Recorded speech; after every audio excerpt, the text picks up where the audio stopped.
Anda kembali di berita utama bersama saya Jihan Novita. Saudara, siapa sangka di balik sikap yang tenang, Satria Juhanda alias Wanda menjadi pelaku pembunuhan terhadap 3 perempuan di Sumatera Barat. Bahkan pelaku mampu berakting seolah ia bukanlah pelaku pembunuhan dengan turut dalam pencarian korban. Polisi bilang keterangan Wanda berubah-ubah saat diperiksa. Polisi pun berencana melakukan tes kejiwaan Wanda sambil menunggu hasil otopsi dan tes DNA korban. Lalu apa yang melatar belakangi pelaku tega menghabisi nyawa 3 perempuan tersebut? Dan saudara, pelaku seorang satpam yang seharusnya menjadi pelindung yang memberi rasa aman, tapi justru jadi seorang pembunuh. Tetangga rumah Wanda pun tak percaya bahwa Wanda menjadi pelaku pembunuhan berantai. Pasalnya dalam keseharian, pria berusia 25 tahun itu dikenal sebagai sosok yang pendiam, ramah, dan berkepribadian baik. Pelaku yang merupakan anak ketiga dari 4 bersaudara tinggal bersama ibu dan adiknya di Korong Lakuak, Nagari Sungai Bulu, Kecamatan Batang Anai, Kabupaten Padang Pariaman. Dan di rumah itulah Wanda menghabisi nyawa 2 perempuan 1,5 tahun lalu. Kesehariannya di sendiri bagaimana, Pak? Saya orangnya pendiam, Pak. Pendiam. Ini dengan kejadian gini kaget nggak sih, Pak, masyarakat sini? Kaget banget, Pak. Seluruh masyarakat sini kaget semua. Orangnya pendiam, nggak ada ngobrol macam-macam, nggak ada perilakunya sehari-hari itu kayak orang baik aja gitu, Pak. Kayak orang baik. Saudara, tidak ada kejahatan yang sempurna. Identitas korban mutilasi terungkap melalui cincin yang melingkar di jari lengan kiri korban.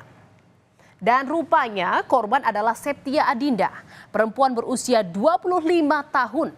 Salah satu teman Adinda, Putri Wulan, menyebut cincin tersebut sangat mirip dengan yang dipakai Adinda. Wulan bilang Adinda telah hilang selama 4 hari. Terakhir kali ia dan Adinda berkomunikasi terkait rencana pengajuan peminjaman uang ke bank sebesar 20 juta rupiah. Yang cuman cincin di jari manisnya itu cuman satu-satunya punya dia. Itu dibikinin itu, nggak ada dijual. Itu dari plastik ya, dirajut. Terakhir komunikasi sama dia tentang apa? Tentang biaya uang aja. Untuk apa biaya uang itu? Iya, pinjaman. Berapa nilai? Sekitar 20 jutaan itu kan kalau penggadaian motor kan sekitar itu kalau di bank. Saudara, terungkapnya identitas korban menjadi titik terang siapa dalang dibalik pembunuhan disertai mutilasi itu. Polisi mendapat identitas Satria Juhanda alias Wanda, orang yang diduga kuat dekat dengan korban dan dicurigai sebagai pelaku.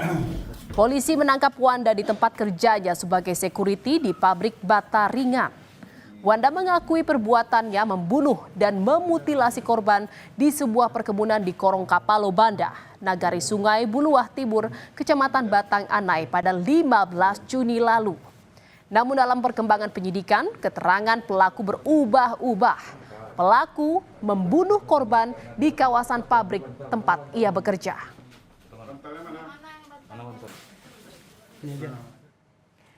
Saudara, utang piutang menjadi motif di balik kasus mutilasi seorang perempuan yang bagian tubuhnya dibuang secara terpisah di aliran sungai Batang Anai.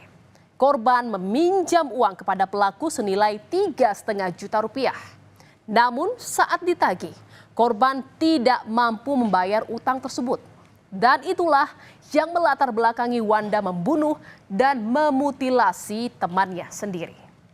Tim bergerak melakukan penyelidikan dan ditemukan nama yang diduga kuat itu dekat dengan korban. Dari situ bergerak mencari sekaligus menyelidiki di mana posisi pelaku ini.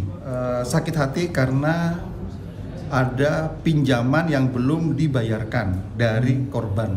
Jadi korban pinjam uang kepada pelaku sejumlah 3.500 dan belum dibayarkan. Sehingga dilakukan penagihan saat itu. Sementara itu, saudara, ayah korban Septia Adinda membantah alasan pelaku yang tega menghabisi putrinya karena latar belakang hutang. Keluarga korban pun meminta tersangka diganjar hukuman maksimal atas perbuatannya. Nggak ada anak saya pernah cerita utang sama orang. Saya tidak terima Pak ya? Saya tidak terima. Tuntutan saya yang pertama, kalau saya bisa eksekusi dia langsung, atau kalau nggak bisa hukum mati aja. Rupanya saudara, dari pembunuhan ini fakta lain pun terungkap. Septia Adinda bukanlah satu-satunya korban. Kepada polisi, pelaku Wanda mengaku telah membunuh 2 perempuan lainnya 1,5 tahun lalu. Keduanya merupakan mahasiswi bernama Siska Oktavia Rusdi dan Adek Gustiana yang masing-masing berusia 23 tahun dan 24 tahun. Saat itu Siska berstatus sebagai kekasih pelaku dan Adek menjadi sahabat Siska. Keduanya dibunuh di rumah pelaku dan jasadnya dikubur di sumur belakang rumahnya.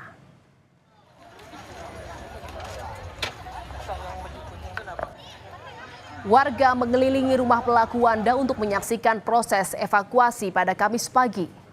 Polisi bersama petugas terkait membongkar sumur tempat 2 korban dikuburkan. Polisi pun menemukan sejumlah kerangka manusia dalam kondisi yang sudah tercerai-berai. Selain kerangka, juga ditemukan sejumlah barang bukti berupa baju dan barang bawaan yang diduga merupakan milik korban. Temuan kerangka dievakuasi ke Rumah Sakit Bayangkara Padang untuk proses identifikasi lebih lanjut. Tadi juga ada 1 kerangka yang sudah bercerai-berai, tapi itu belum tahu mau diapakan karena memang belum ada surat permintaan dari pihak kepolisian. Kalau kerangka hanya itu, jadi hanya menunggu dari Polres dan surat permintaan untuk dilakukan penyelidikan otopsi. Itu kerangka. Oh, nanti dari Polres gitu. Iya, masih dalam proses. Dan saudara, mengenai 2 perempuan yang jasadnya dimasukkan ke sumur di belakang rumah pelaku, Wanda mengakui sakit hati karena cemburu atas perselingkuhan Siska yang saat itu berstatus kekasihnya. Pelaku menilai Adek yang mengajari Siska selingkuh saat kedua korban melakukan kuliah kerja nyata.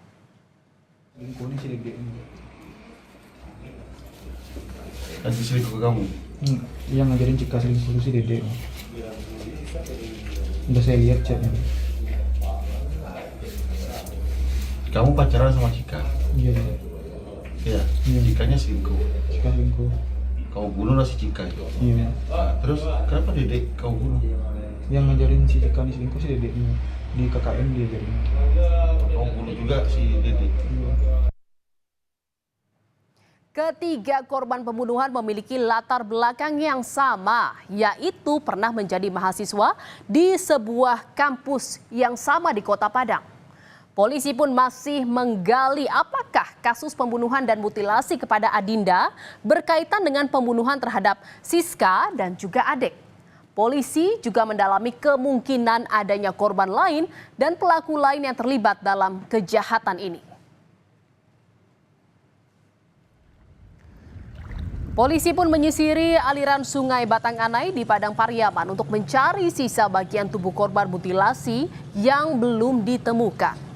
Pencarian dimulai dari titik awal ditemukan potongan pertama hingga ke arah muara. Polisi meminta warga dan nelayan segera melapor jika menemukan potongan tubuh yang diduga milik korban.